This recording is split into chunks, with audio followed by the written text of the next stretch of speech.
Hello, I'm Rebecca Turner with the Office of Special Education and Early Learning. Welcome to the 9th presentation of our new series on effective strategies for students with disabilities for new special education teachers. In this presentation, we will discuss supporting student behavior on the bus.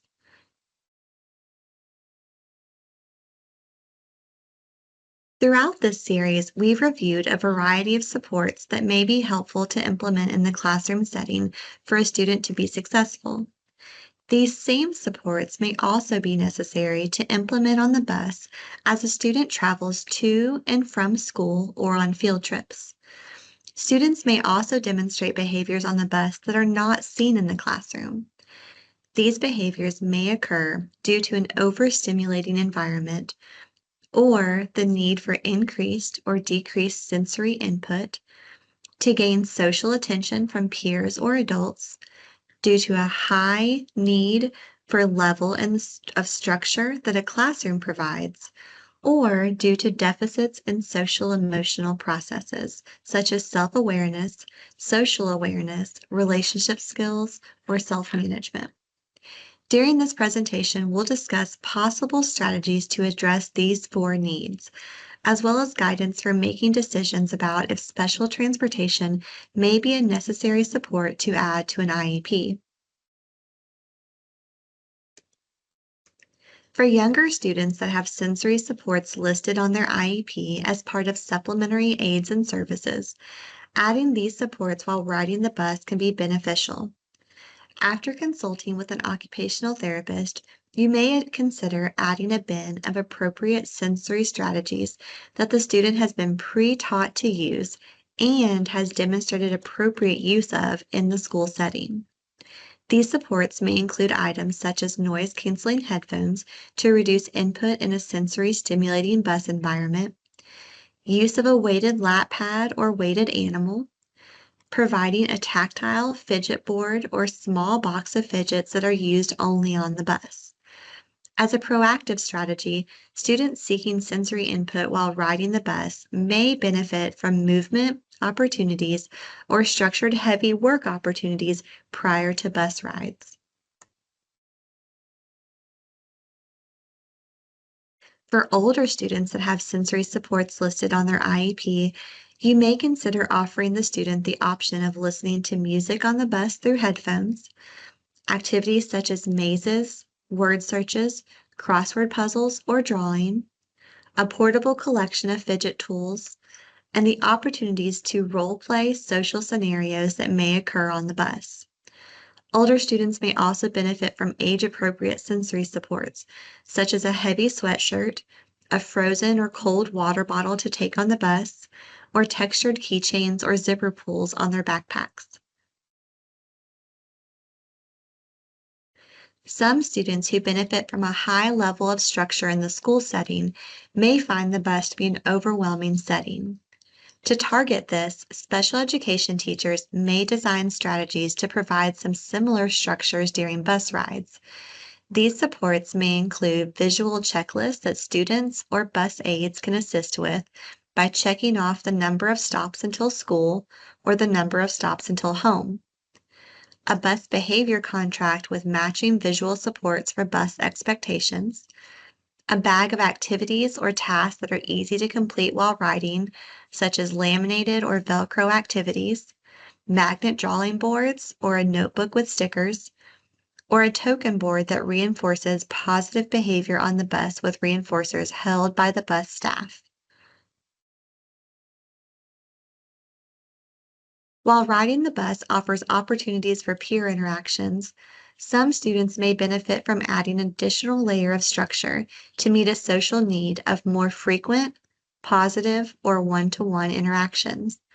These supports may look like preferential seating near the bus driver, preferential seating with a bus aide, or providing conversation cards or topic cards for the student to aid in initiating and maintaining conversations with others. You may also consider planning for support from peers on the bus. A peer model that may be an older or more responsible student that can serve as both a model for positive behavioral choices and also provide one-on-one conversations.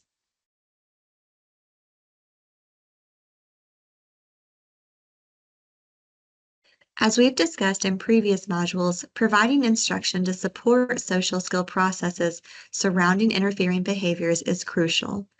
Just like interfering behaviors in the classroom, bus behaviors can also be targeted throughout the day at school or during structured, adaptive, or social skill instruction.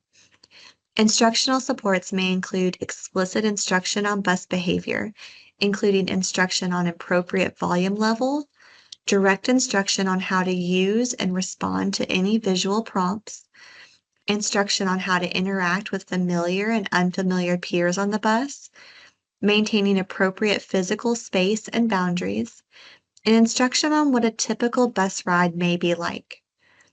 Instruction on these topics can also be supported by creating individualized social narratives that can be read to a student before getting on the bus or sent home to help support families.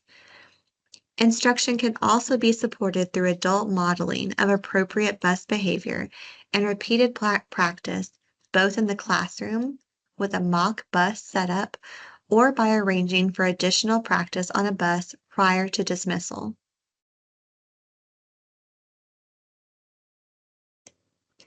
When a bus driver or transportation staff member observes that a student with a disability is exhibiting recurring behavioral issues on the school bus, they should report this behavior to school staff. In many cases, the special education teacher will need to be informed of the concerns to address them appropriately through an ARC meeting. It is the ARC team's responsibility to discuss the student's behavior and the behavioral interventions and supports needed by the student while riding on the school bus.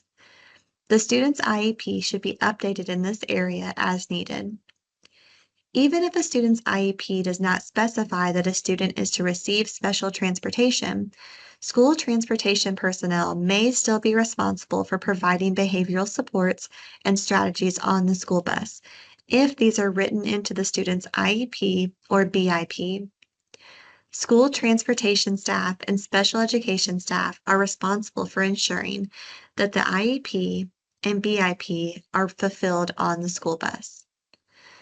Special education teachers can support and partner with bus drivers by sharing behavior plans for transportation-specific strategies, providing training on the use of specific materials or interventions, and planning for frequent communication with bus staff to discuss the effectiveness of a strategy and make changes to supports as needed.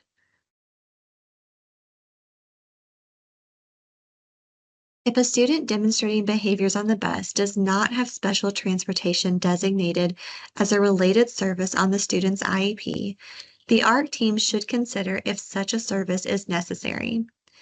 The IDEA requires that a special transportation be provided for students with disabilities in a variety of situations. An ARC will need to discuss and review several matters when determining whether a student requires special transportation as a related service. The discussion will vary depending on the individual student. However, an ARC may need to consider the following factors, among others: a student's mobility, a student's behaviors, a student's communication skills, a student's physical needs, a student's age, a student's ability to follow directions, the distance that the student will need to travel, and the nature of the disability.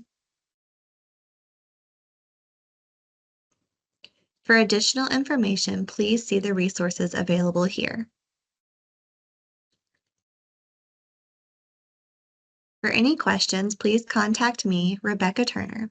I can be reached at 502-564-4970, extension 4164, or by email at rebecca.turner@education.ky.gov. Thank you for watching this presentation on supporting behavior on the bus.